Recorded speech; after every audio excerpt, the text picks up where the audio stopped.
When I tell you the girls was scattering like roaches, Quad is here, girl. Quad is here. Quad is here, girl. Hold on to your wig, girl. Quad is here, girl. Quad is here.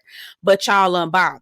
Okay, one heifer grabbed her things and left. Okay, packed her up and left because Quad was there scattering like roaches. But y'all unbothered, child. Whatever you say, mama. Okay. I don't for the life of me understand how you can come to somebody's place of employment and wonder why they're there. Like, mama, you signed up to be on Married to Medicine, and Quad has been on Married to Medicine since season 1, episode 1. But you expect her to vanish all of a sudden because you decided to come on the show? Girl, I'm not understand. Please help me understand. Can somebody please get in the comments and tell me what y'all are thinking? Because it's not adding up for Pot Me. Okay? Pot Me is not adding up. Okay? Anyway, hey y'all, welcome back to my channel. My name is Belle. This is the Belle Perspective, and we are here to talk about Married to Medicine. If you're new to my channel, I run my mouth on all kinds of things, okay? Check out my content, subscribe if you want to. If you're returning, hey girl, hey, you already know the drill. Get down in the comments, sound off. I love to hear what you have to say, and don't forget to like this video before you leave. All right, so this is Married to Medicine. This is season 10. This is episode 14. This is the last episode, the season finale, before we get into the reunion, which I believe is going to be very good, and I'm excited about it. Titled The Met Gala. So, again, I'm confusion as to how Letitia decided she was going to apply for the same job that how did Letitia apply to work at the Costco knowing good and damn well Quad was the district manager down to the Costco? Like, I don't understand, ma'am. You know she been here, okay? You know she been here since season 1, episode 1. But you decided that you thought that she was going to be going somewhere. Girl, what is you talking about? Anyway, I'm not going to lie to you. I feel like the episode perked up as soon as she got back on. And not to say that Quad carries the show on her back. No, it doesn't. But the reason why we tuned in this season to watch the show is because we knew Dr. G and Letitia and Quad were going to be on the show, and we want to see the dynamics between the three of them. Okay. Anyway, so we pick up from where we left off, and actually, no, we're picking up. They're on the patio talking, and the women are asking Dr. Alicia about the $150,000 missing. Now, I didn't know it last episode, but I'm gonna say it this episode because somebody else got in the comments and said this too, that Dr. Alicia is taking that money and stashing it away and hiding it from Kimma. And that makes sense because I did not believe. Now, if you go back and listen to my review from last week, I said, I don't believe that lady don't know nothing about where that $150,000 went. I don't believe it. I didn't believe it then. I don't believe it now. I do believe that she's pulled her money aside, okay, and stashed it away. And Dr. Heavenly was like, yeah, girl, you got to create a separate account and you got to do what you got to do. And I agree. You should have a separate account. You should have your own money. You should have your things on the side, especially if this nigga is just spending his money on, cryptocurrency and things like that. And he lost a whole lot of money. So as soon as that happened, she probably snatched that money and hid it. And Heavenly was also saying, that Damon is very similar to Kimma. I was like, I knew that. So I might need to switch up my chauvinistic, my pyramid of chauvinism. I might got to switch it up. I thought that Damon and Cecil were on the same level, but I got to put Damon down where Kimma is, which makes sense. It makes sense because that whole daddy and my man and all my man things that Dr. Heavenly has going on, it's all in line with that. Anyway.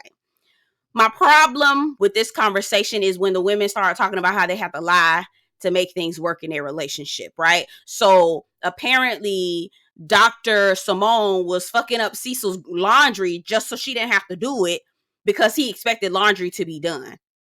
And Dr. Heavenly was saying, if he want a meal to cook, get somebody else to do it and put it in a pot and make it look like you did it. Girl, why are we doing all of these things when all you got to do is tell your nigga, no, I'm not going to do it. If you want to get you something to eat, fix it yourself. Like, I don't understand why you're having to lie to keep up this facade of being a traditional wife. And none of you all are traditional by any means necessary. Like, I don't even understand why keep up this guise that you're some uneducated simpleton who relies on her husband to have a living or make it in this world. Like, because that's what the traditional wife is. Okay, if we go back real quick, I gotta step on my soapbox, y'all. I'm sorry, I gotta do it. If we go back, women were not allowed to vote. They were not allowed to have a credit card. They weren't allowed to have credit or debit cards or bank accounts until about the 1960s, I would say. Maybe 60s or 70s. Y'all correct me. Whoever is a history buff, please help me, okay? They were not allowed to be or go anywhere without having a husband, right? You needed to be connected to a husband in order to survive. We are no longer in that era anymore. There is no need to rely on a man for survival. You all are professional women with advanced degrees. Why are you still lying to yourself and your husband just to keep up this? Okay, I'm done. I'm done. It's idiotic, and I really wish we would like lay it to rest. Okay, I really do. Anyway, so they get together, have a dance party. I ain't gonna lie, Beyonce, every time I see silver and black or silver and white or whatever, I automatically think of Renaissance. And that's exactly what I thought that they were trying to symbolize, but it was like some sort of 10-year anniversary party kind of thing. Everybody had on a silver. Letitia boobs, she either need to get a reduction or she need to learn how to dress them, because baby, when I tell you they were out all episode, girl, do something with them things, okay? For real, okay? Phaedra had on her Tina Turner dress. It was cute to me. Would I have worn it? Probably, because she looked better than the rest of the girls, okay? I'm sick of that damn blonde hair that Phaedra had on. I'm glad she turned to the brown. I like that brown at the Med Gala. Anyway, but we'll keep talking. I'll get there in a second. Everybody else looked like they usually do. I feel like Jackie looked particularly tacky. Jackie and Letitia looked particularly tacky. I feel like Jackie had on a whole lot of fabric. Anyway, y'all get down in the comments and tell me what y'all think, okay? So at the table, they're talking about marriage, and they're recapping all the years that they've gone on trips and all the ups and the downs. And Simone asked the question, who brought up divorce in their marriage? Toya and Eugene, and everybody was so shocked and surprised. Alicia and Kimma, Kimma is still such a bonehead. Even in the confessional, he was like, when a man hears divorce, he's thinking, you're going to leave me, you're going to take my kids, and you're going to take half of everything I own. And I said, he literally processed, even his response was trash to me.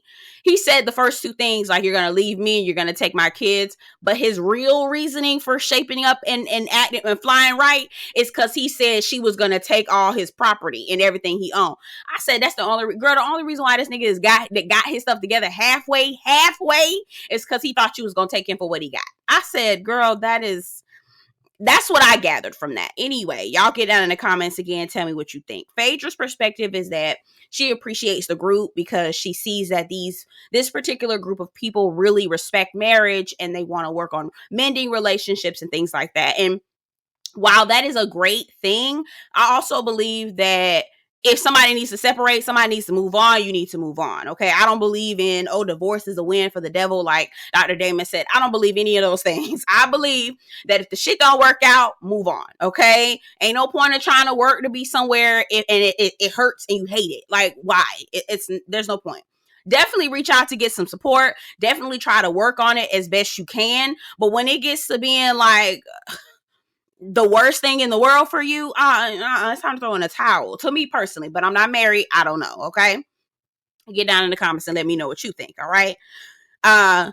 Alicia talks about how she wanted to leave Dr. Kimma because she was pregnant with swollen ankles carrying his child, and he still was expecting her to cook and clean.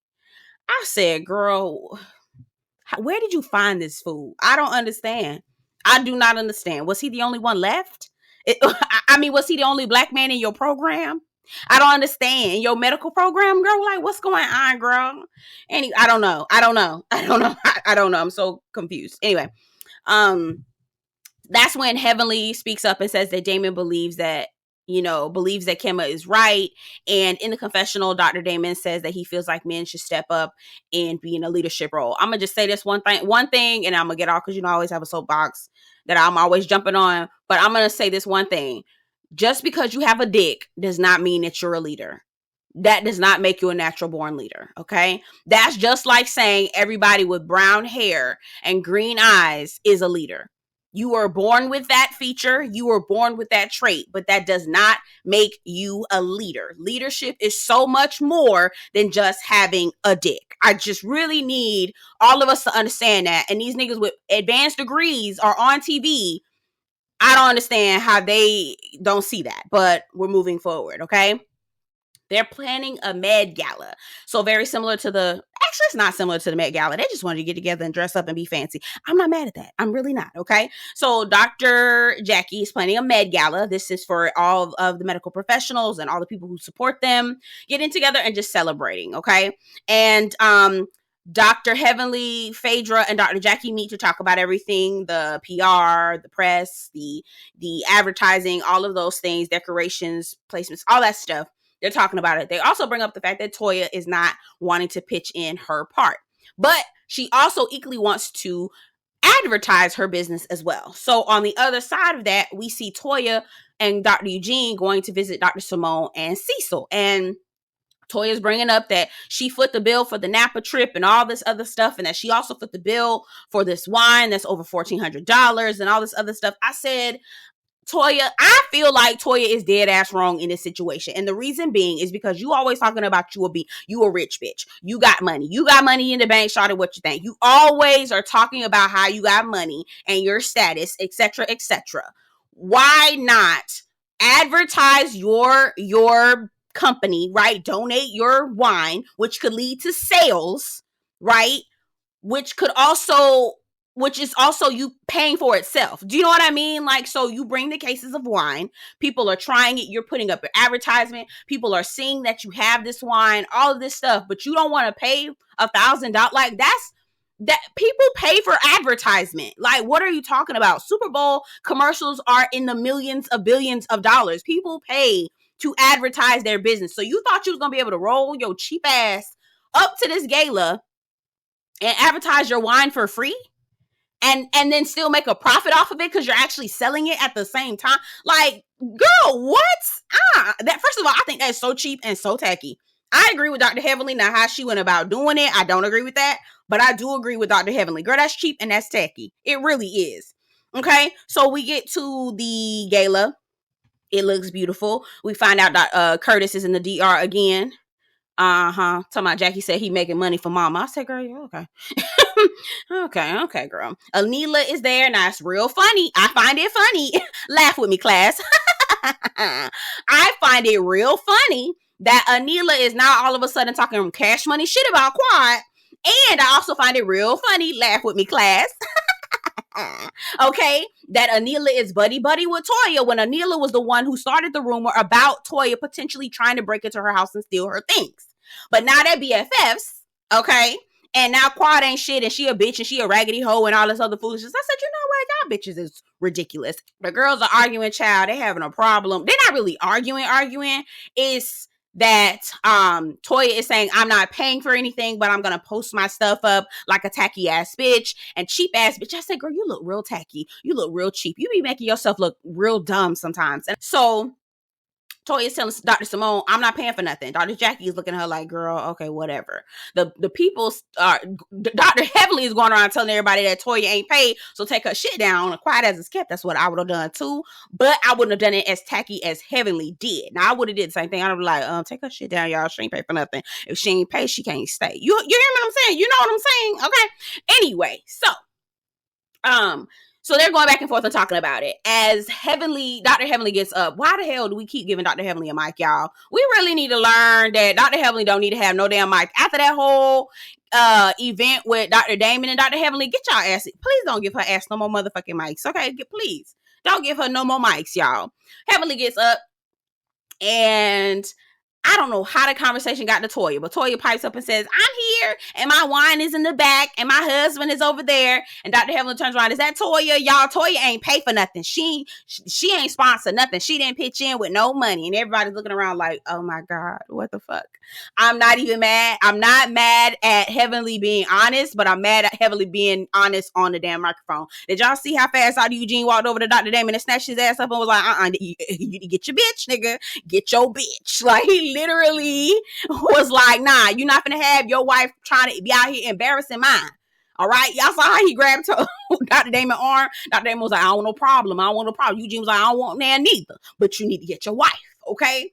You need to get your wife. Anyway, so as they're talking, carrying on, we find out Miss Quad gets there, okay? And she walks in with some mysterious man. I don't know who that man was. I don't know who that man is. But come on, Miss Quad, we here for it, girl, okay? So Quad comes in looking amazing. I did want to point out real quick, what the fuck did Letitia have on? Girl, boobs all out. Dress ill-fitting, okay? Ill-fitting dress. Dr. Heavenly had on an ill-fitting ass dress. It was so bad. I feel like the only person who looked good, the only three people who looked good. I feel like Toya looked good. I like that dress she had on. Anila looked boring, like she always do. Real stale, giving real peach, real nude, real boring, okay? Real blended in. Toya looked good. Alicia looked good. Dr. Alicia looked real good. She was cute. I like that dress. She liked that nude kind of color. I like that. It looked good on her. Who else looked good? Oh, and Quad, of course. The rest of them, Dr. Jackie. Well, girl, what the hell you had on, girl? That fabric was just laying on top of her. It was not doing any. It was not giving her anything. Dr. Heavenly boobs are just ill-fitting. She can't bend down and pick nothing up because the dress too damn small. Letitia can't do nothing. And what the fuck did Letitia have in her head? It was like she had an updo with straight hair and then one Marley braid on the side or one dread on the side. Did y'all see that? I was like, girl, who is styling you? What is this? Girl, not straight hair and a dread on the side. Huh? Here? Did y'all see that ugly shit? I was flabbergasted. Like, bitch, I would not be caught dead. Anyway, when I tell you tacky, bitch is tacky. Tacky than a motherfucker, okay? So, word gets in. Quad is here. Y'all, quad is here. Girl, quad is here, girl. Bitch, hold on to your motherfucking wig, bitch. Quad here, girl. Exactly, because them hoes was shook. For real. Like, I'm like, how are y'all so unbothered, but y'all bitches scattering like roaches? Girl, I said, okay. Bitches scattering like roaches, but they unbothered. Okay, girl, whatever you say, girl, whatever you say.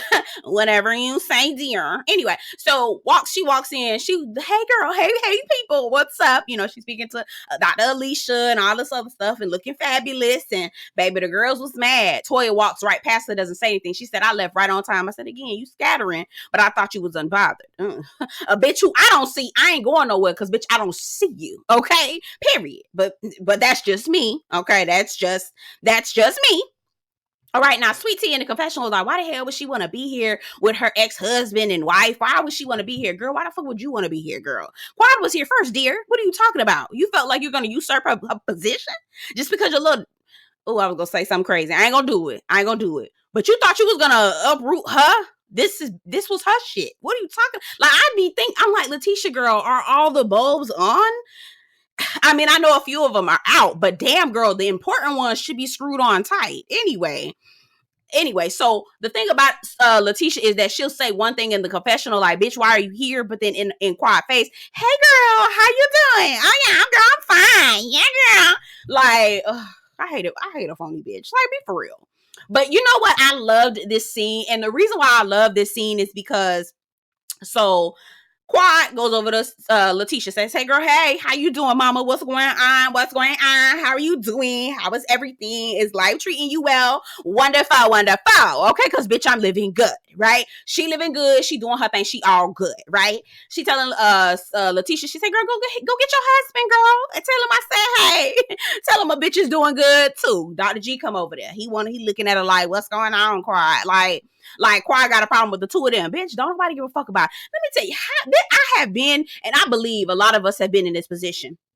You had your ex, right? You was with your ex, and I remember I was with my ex, right? This was years ago. This probably almost 10 years ago. I was with my ex, and we broke up. Well, we broke up a long time ago, but this has been almost 10 years since this happened. And I was walking in the parking lot at the Target. I was down to the Target.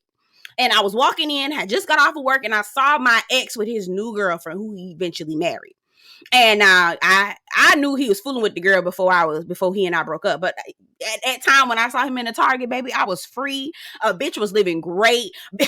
Bitch, my hair was full. Okay, bitch, I was down 15 pounds. Baby, a bitch was living the best fucking life, baby. I was enjoying myself. I had just came back from vacation, so I had a little tan. Baby, I was living good, okay? After I had got rid of his ass. And now this your problem, okay? So I walked past them, girl. I was like, hey, how y'all doing? I went out of my way because they were trying to act like they didn't see me. I was like, y'all don't got to act like that. I'm not mad at y'all. And you don't need to be mad at me because, baby, I don't want him. Sweetie, I don't want his ass, right? And I think what it is the fact, like, why aren't you mad? You should be mad because you're missing out on this good thing because he is a good thing, right? Isn't he a good thing? Ooh, girl. And when Quad said, girl, he ain't my problem no more, I said, I know that's motherfucking right, because I did the same thing. She was acting like, oh, I know this is awkward. I said, this ain't awkward. I'm fine. Girl, I'm good. Ooh, I gotta, you know what? I do need to do story time, because my life is so fucking just ridiculous sometimes. Anyway, I was like, hey, such and such, how you doing? Good to see y'all. Y'all buying stuff? Okay, buying stuff together. Y'all moving in? Okay, that's wonderful. That's good. Where you coming from? Oh, baby, I just came back from Bermuda, baby. We was here. Baby, I was on vacation, baby. You see the tan, baby? I'm living life, right? I'm living good. And she was looking at me like, oh, this is so awkward. I hope this isn't awkward for you. Are you okay? Bitch, I'm just fine. No, are you okay, bitch? Because he finna... Because if you knew like I knew. But anyway, you about to find out, bitch. Anyway, and that's how Quad was, and I lived for that whole motherfucking moment. I really did. Anyway, okay, so Dr. G walks off with his little wife, and they looking all intimidated and bothered, although they trying to act like they not. And Simone had the audacity to walk over to Quad and tell, they have a conversation and start talking. But in confessionals, Dr. Simone has the nerve, the audacity, the unmitigated gall to say that by this time, Quad should have called us to find out the status of our relationship. Bitch, after you kicked her off the Napa Valley trip, the person who should have been calling was you, because her going on this trip was her extending an olive branch. You kicked her off and gave her your ass to kiss. I say, baby, that is y'all delusional. Y'all don't know nothing about friendship. Y'all really don't. Y'all want a bitch to kiss y'all asses. It's ridiculous. It really is. It truly, truly is. But anyway, y'all get down in the comments. Tell me what y'all think about the episode, baby. I thought this was good. It was good to me, child. It was good to me. Go off in the comments. You know what it is. Let me know what you think. Don't forget to like this video before you leave, and I'll see you guys in the next one. Take care.